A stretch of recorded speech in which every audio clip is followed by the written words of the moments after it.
Hazel, do you think that's where you should be? Come on, I'm gonna clean.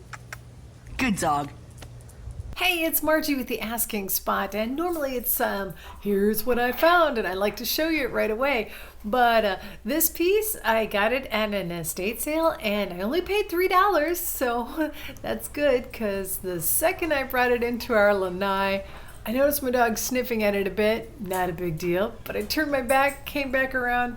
Sure enough, he peed on it. Bad dog. So he's never peed on anything else that I've brought in the house before.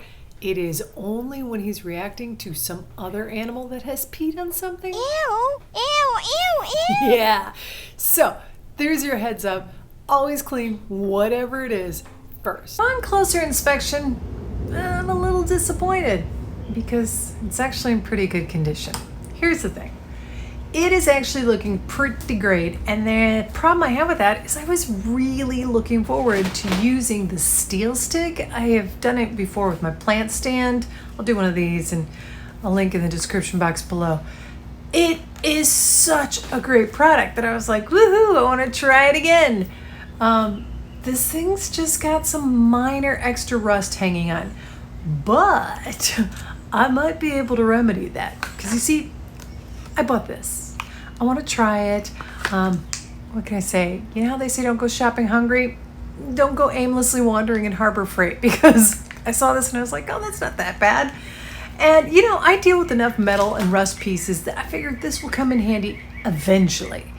So why not give it a shot?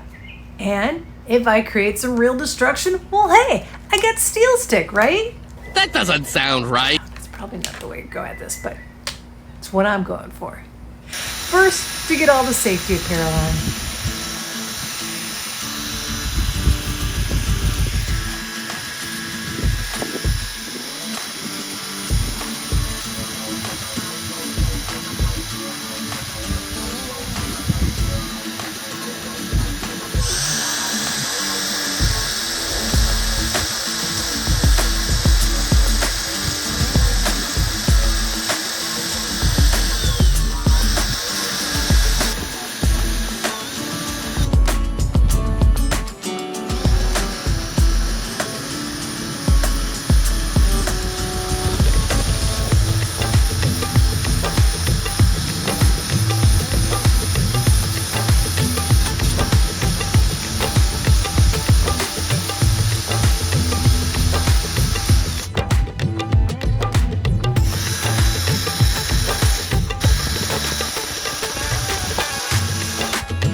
Just in case you needed a little bit of a reminder why wearing a mask when sanding anything is so important, check out the residual on this cleanup rag.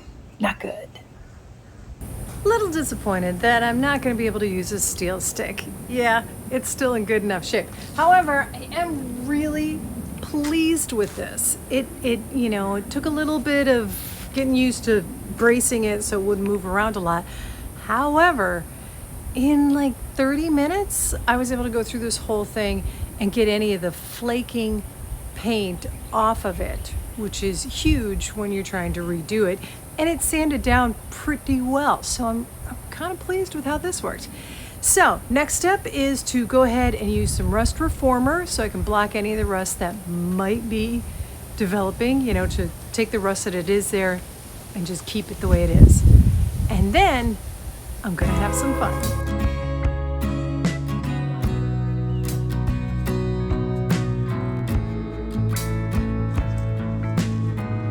When spray painting, the wind is really not your friend. And I gotta thank Jen from Copper Cactus for pointing this out to me, because I was dealing with so much wind. That's why I was having a problem with drips on half of my pieces. So now I put up a little cardboard and I block the wind. But as you see in these shots, the aerosols and whatnot, I know I keep harping on this, but really, wearing a mask, it's so important. But anyway, this is my base coat. So I'm going to put it on throughout the whole thing. And sorry about the cardboard. And then I'm going to go ahead and move on to sort of an accent. I want the bottom part, this black part, to go not quite to the top. I'm going to add something else for that. Ooh, something shiny. Well, with having to hold up a piece of cardboard to block the wind and all, it's just easier if I go ahead and explain what I'm trying to do on this. So I want silver on the top, but I want to fade as I go down. So I went ahead and, sprayed the top like you do. And then when it came to the side of the piece, I only let myself go down like this far. And I sprayed evenly around. Instead of, if you wanted more spray paint, you just keep going like this. I didn't want it. I wanted the spray that comes out of the can. This is the best at it. I wanted the diagonal to create sort of a fade effect. And that is how you do it. You just keep your spray can at ideally the same spot all the way around the piece and let it just kind of fade. It's in the name.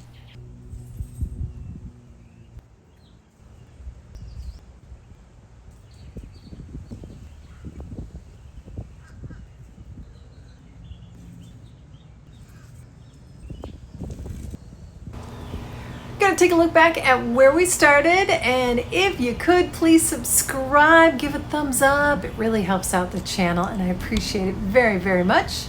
And now the final piece. Hope this inspired you to take a second look at something you might have tossed out, and thank you so much for watching Masking Spot.